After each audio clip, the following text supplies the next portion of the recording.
The chromium spires of the Velra throne world pierced the violet sky like accusatory fingers. Lisa Chen stood in the center of the obsidian hole, her hands bound with electromagnetic restraints that hummed against her wrists. Around her, 1,000 alien dignitaries from across the Andromeda Council watched with multifaceted eyes. Thermal pits and sensory organs humanity had no names for. On the raised dais, Empress Zaratha reclined on her gravitational throne, her 6 limbs adorned with the conquered metals of 40 subjugated species. Her exoskeleton bore the deep purple hue of Velrath royalty, and her mandibles clicked with barely contained rage. "You dare," the Empress hissed through her translator implant, "to meet my gaze. I said look at me again and you're dead, human filth." Lisa's brown eyes remained locked on the Empress. She didn't blink, didn't flinch. The throne room fell silent. "Kill her," Zaratha commanded. 3 Velrath guards moved with liquid speed, their plasma lances crackling to life. But before they could strike, a voice cut through the chambercom measured, and utterly human, "I wouldn't do that if I were you." Corey Martinez stepped from the diplomatic entrance, his worn combat jacket incongruous among the assembled alien finery, his clearance credentials seized from Earth's diplomatic corps. 3 cycles ago still somehow registered as valid on Velrath's security systems, a fact that would puzzle their technicians for weeks to come. Another human, Zaratha's translator carried her amusement. "Come to die alongside your she's been staring at you for 17 minutes.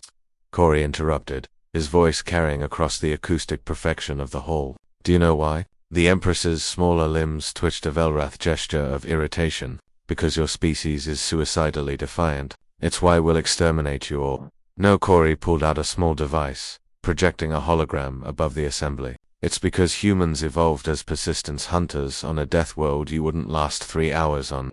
The hologram showed Earth its crushing gravity, its violent weather systems, its aggressive microbial life. Then it showed early humans, running down prey over dozens of kilometers, refusing to stop, refusing to yield. "We didn't evolve claws or venom or exoskeletons," Corey continued. "We evolved something far more terrifying, the inability to give up. And Lisa here, she's been tracking the micro-movements of your respiratory the thermal fluctuations in your exoskeleton, the precise rhythm of your circulatory system." He walked closer to the dais, ignoring the weapons training on him. 17 minutes of continuous observation. Do you know what a human brain can do with 17 minutes of uninterrupted data collection on a target? We've mapped every vulnerable point on your body. The slight weakness in your third thoracic segment from that assassination attempt 5 years ago, the imperceptible tremor in your right primary limb from your neural degenerative condition kept secret from your court, the exact frequency that would shatter the crystalline structure of your auditory organs.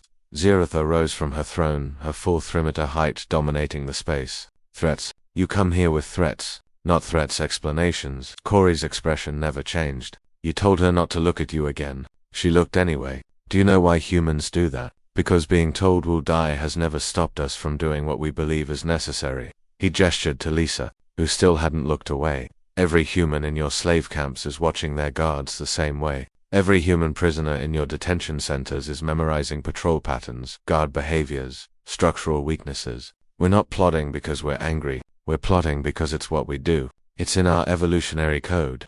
The hologram shifted, showing historical human conflicts. "Your intelligence files say we're a young species, barely 8,000 years of recorded civilization, but you missed something crucial in your analysis."